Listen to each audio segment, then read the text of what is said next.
Яг энэ хуралдаан дээр одоо хоёр дарга огцруулах асуудлыг үндчлээ шүү дээ. Тэгэхээр яг энэ асуудалд ардчилсан намын бүлэг ямар байр суурьтай байгаа вэ? Ардчилсан намын бүлэг өчигдөр хуралдаа шийдвэр гаргацсан байгаа. Ямар шийдвэр гаргасан үг бол ерөнхийдөө энэ аймгийн иргэдийн хурлын дарга засаг дээр хоёулаа ажиллаа хийж чадахгүй. Хоёулыг нь огцруул. Бид ийм л бодолтой. Бид 6 сарын 2-нд бол бас асуудлаа тавьсан. Ардын нам аваад үлдсэн. Одоо эдгээр өөрсдөө дахиад оруулж ирж байна. Ард түмний зүгээр нэг сошиал ертөнцөөр явж байгаа мэдээлэл одоо зүгээр л энэ аймгийн засаг дарга удирдлагуудыг ажиллаа хийж чадхаа болсон. Авилах хэл хахуулд холбогдсон. Одоо энэ нам чинь бүр сүулдэ бүлэггүй бол хоёр бүлгийн даргатай болсон. Тэ 100 жилийн яваа тэмдэглэж байгаа гэж яриад байдаг. Үнэхээр энэ ардын нам бол үнэхээр ялзарсан байна. Засаг л барьж чадхаа болчихсон. Тэр нам даргыг одоо огцрууллаа гэдэг юу өөрчлөгдөн гэж байна. Юу өөрчлөгдөн гэж байна. Ер нь тэгээд засаад явах нь ардчилсан намын үүрэг болчихсон шүү дээ. Одоо ардчилсан нам ямар байр суурьтай нэг хөдлөр эдний алдааг засах ийм л байр суурьтай байна. Ажлаа хийж чадахгүй хүмүүсийг бид нар солиё. Өөрчлөе. Өөр чаддаг хүнийг гаргаад ирээ. Тэрийг нь дэмжиж үгүй. Бид ийм л байр суурьтай. Яг одоо яг ажлаа энэ хоёр даргаас илүү хийгээд аваад явж байгаа юм хүн байгаа юу? Та юу гэж бодож байна? Одоо энэ 100 жилийн түүхтэй их боловсон хүчнтэй гэж яриад идэв шүү дээ. Тэгээ байдаг юм байлгүй эдний л асуудал. Энэ манай намын асуудал биш. Өөрсдөө хүмүүсээ гаргаад ирэх. За бүр аргаа барах юм бол ерөөсөө энэ аймгийн иргэд урал тараасаа гэж бодсон. Дахиж сонгуул болоос. Үнэхээр ардын нам засаглаж чадахгүй. Одоо түрүүн бид оруулсан байна. Ардчилсан нам оруулсан 6 сарын 2-нд. Одоо ардын нам өөрсдөө хоёр дарга хоёлоо огцруулъя гэдэг манайх оруулаагүй шүү дээ. Хоёлоо оруулаад ирлээ. Тэгэхээр энэ аймаг орон нутгийн хөгжлийн асуудал дээр үнэхээр одоо ямар ч бодлого алга одоо зөвлөгч ялга хийж байгаа ажиллаж ялга 6 дугаар сард одоо аймгийн засаг даргыг огцруулах асуудлыг танаа нам оруулсан. Гэвч танаа намын нэр бүхий одоо төлөөлөгчд мөнгөнд одоо автагдсан гэсэн ийм одоо мэдээлэл байгаа. Тэгэхээр яг энэ асуудал баттай бол намын даргын хувьд намын тэр одоо мөнгөнд одоо автагдсан те төлөөлөгчдтэй улс төрийн ямар хариуцлага хүлээлгэж байгаа вэ? Энэ худлаа. Энд бол ардчилсан нам руу дайралт хийж ерөөсөө өөрсдийнхөө одоо авчулсан байдлаа ардчилсан намаас гаргах гэсэн. Ардчилсан намын нэр хүндийг одоо бас ард иргэдийн дунд сонгогчдын дунгаах гэсэн ардын намын өөрсдийн яваргүй л.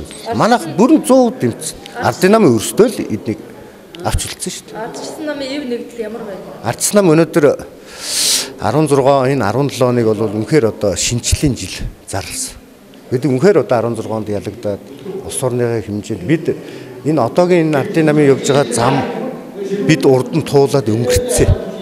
Тэгээд бид намаа шинжлээд ерөөсөө бид иргэдийнхаа дуу хоолойг сонсдог, намынхаа гишүүдийн дуу хоолойг сонсдог, гишүүн төвтэй юм нам л болж байгаа.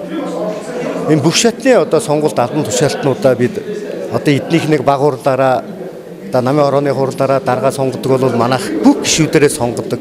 Тэр хүмүүсээс саналыг нь асуудаг. Ийм л одоо ард түмний иргэн төвтэй, гишүүн төвтэй ийм нам болж өнөөдөр шинжлэгдсэн учраас манай нам одоо хамгийн ийм нэгдэлтэй.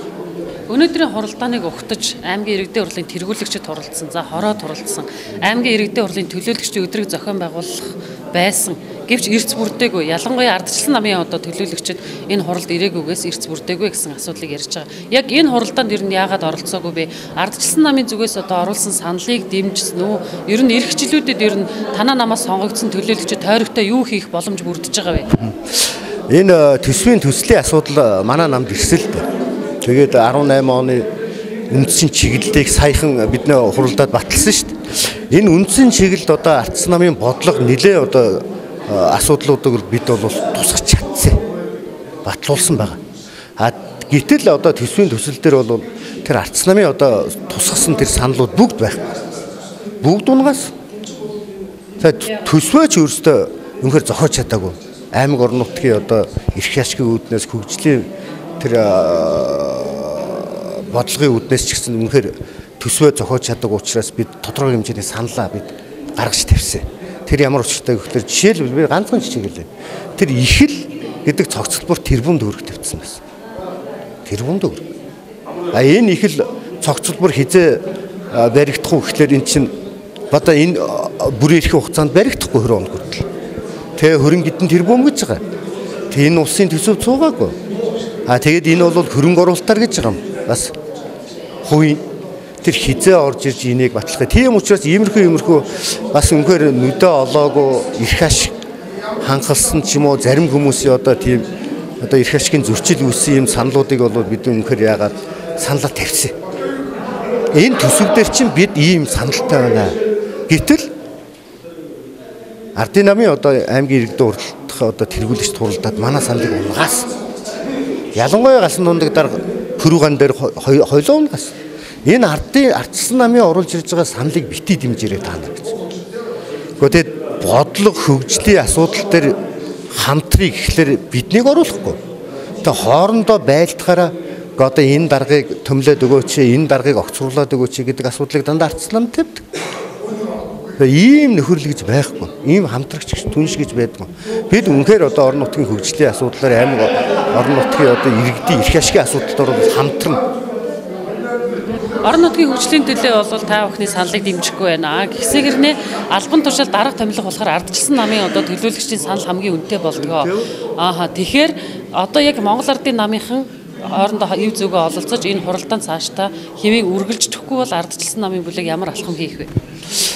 Ерөөсөө энэ 5-ны дотор болон төсөв батлах тийм Монгол улсын хуультай шүү дээ.